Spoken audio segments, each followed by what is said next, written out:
regreso y con la licenciada Sandra Guevara, dándole la bienvenida a Sandrita, que nos acompaña de COIMSAL y con quien vamos a conversar hoy acerca de los datos que son bien importantes conocer, estar informado cuando nosotros estamos en un proceso de petición familiar. Correcto. Bienvenida, Sandrita. Gracias, Lucy. Y sí, es un tema importante porque cuando una persona está en un proceso de petición familiar hay ciertos datos que son mandatorios que los conozca porque le van a permitir rastrear su proceso, le van a permitir enterarse de actualizaciones, etcétera. Entonces, ¿qué es determinante que conozcamos? Por ejemplo, que tengamos a la mano la notificación de recibido de nuestro caso. Esto es recién se ha iniciado el proceso de petición familiar. Cuando dicen, ya te metí los papeles, dice la gente, ¿verdad? Ya. Correcto. Ahora, ¿cómo llega esta notificación? Llega por escrito, llega física por escrito por parte de la Oficina de Ciudadanía y Servicios Migratorios y llega en un promedio de 1 a 3 meses después de que se sometió la solicitud en la mayoría de las aplicaciones. Okay. Las que son así como que bien tardadas, pues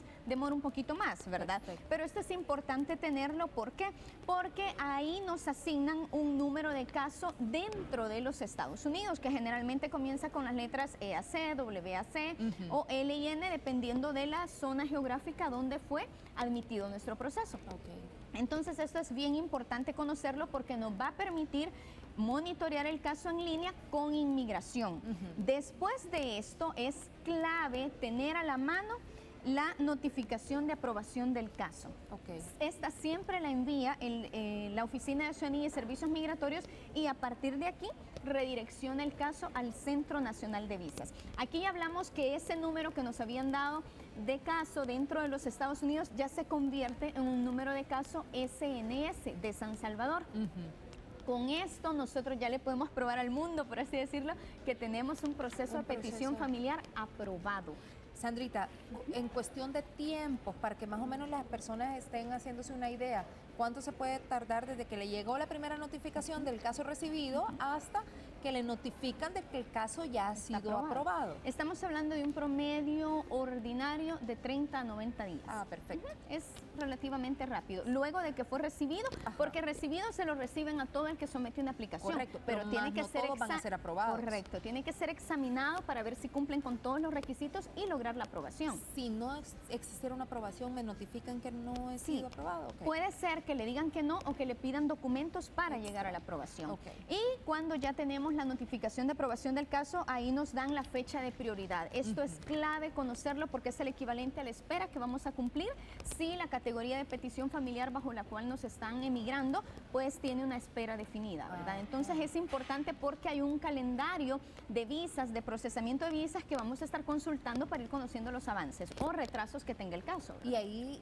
yo me imagino que va a variar porque tal vez alguien tiene expectativas según un caso que conoció, siempre nos pasamos en la vecina, de la amiga, de la prima. Correcto. Entonces tal vez ahí pueden ellos tener cierta expectativa porque conocieron un caso, pero cada caso en particular se puede tardar diferente. No, y si no sometimos todos los documentos en orden, si nos hizo falta X gestión, X documentos, eso nos va a ir retrasando un poco, también, ¿verdad? Así otros miembros de nuestra familia estén siendo procesados al mismo tiempo.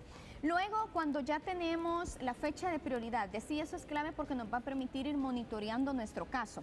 También, cuando ya el caso fue aprobado, es importante que conozcamos y que hagamos nuestro registro UID.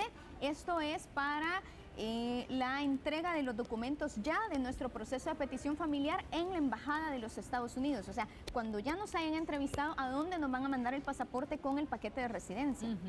El pasaporte visado, ¿verdad? También es clave que conozcamos la lista de médicos autorizados, porque los exámenes médicos para la petición familiar es con un panel específico de la embajada. No vamos donde cualquier doctor y ellos lo actualizan también. Y ellos lo van actualizando. Entonces hay que estar pendiente monitoreando, ¿verdad? Okay. Y por supuesto es clave conocer los contactos, tanto telefónicos como electrónicos, de la Oficina de Ciudadanía y Servicios Migratorios, del Centro Nacional de Visas y de la Embajada. Esos van a ser los 3 centros relacionados con el proceso de inmigración con quien nos vamos a estar comunicando para enviar correspondencia, para hacer una pregunta, para hacer una solicitud sobre nuestro caso. A veces tenemos, por ejemplo, el miembro de una familia que está próxima a cumplir 21 años y eso lo cambiaría de categoría, notificamos con anticipación para que nos puedan acelerar el proceso, por lo menos de esta persona. Y en ese caso podrían o acelerar el proceso o indicarle de que tiene que cambiar a veces se cambia de categoría y sigue beneficiado, solo que se atrasa más. A veces los 21 años significa que ya queda fuera. Ahí depende del caso. Depende del caso. Por eso es importante que, y qué bien que Sandrita nos ha traído esta información de que usted tenga esos contactos para saber a dónde poder consultar, ¿verdad? Y a dónde poder notificar. Correcto. Igualmente tenemos que estar familiarizados con las plataformas, ¿verdad? Las plataformas de las diferentes agencias que intervienen en el proceso, que es el SEAC, el US Travel, la USCIS y ELIS, ¿verdad? Entonces tenemos que estar familiarizados, casi todo se procesa electrónicamente, buena parte de los pagos se pueden hacer electrónicos, formularios en línea y los subimos al sistema en esa plataforma, consultas que tengamos lo podemos hacer así, de esta manera, o también todavía se puede hacer por teléfono, ¿verdad? Pero a veces es preferible hacerlo en línea porque nos va quedando un récord de cuándo preguntamos, cuándo nos respondieron, qué volvimos a repreguntar, etcétera, ¿verdad? Entonces nos va permitiendo tener un mejor monitoreo del caso, llevar un control más estricto. Sandrita, y hay personas que tal vez no les resulta pues muy factible el hecho de poder realizar todos estos procesos en línea. En el caso de ustedes, la oficina de ustedes también puede brindar asesoría en ese sentido, ¿verdad? Claro, justamente eso es lo que nosotros hacemos, brindar ese acompañamiento que la persona necesita. Tal vez no tienen el acceso al internet o para poder hacerlo. O a veces las instrucciones vienen en inglés o a veces lo interpretamos de una manera porque la traducción que se ha hecho del documento tal vez no es la más idónea y lo interpretamos de una forma, o a veces la redacción también es medio un poco confusa. Prestarse a confusión. Sí, es un poco confusa. Entonces, ya habiéndolo hecho pues varias veces, ya conocemos el caminito, como dicen por ahí, ya podemos ayudar de mejor manera a las personas. Excelente. Sandrita, muchísimas gracias. Feliz día para usted y qué buena información la que hemos compartido con todos ustedes. Continuamos con más y vamos con Dani.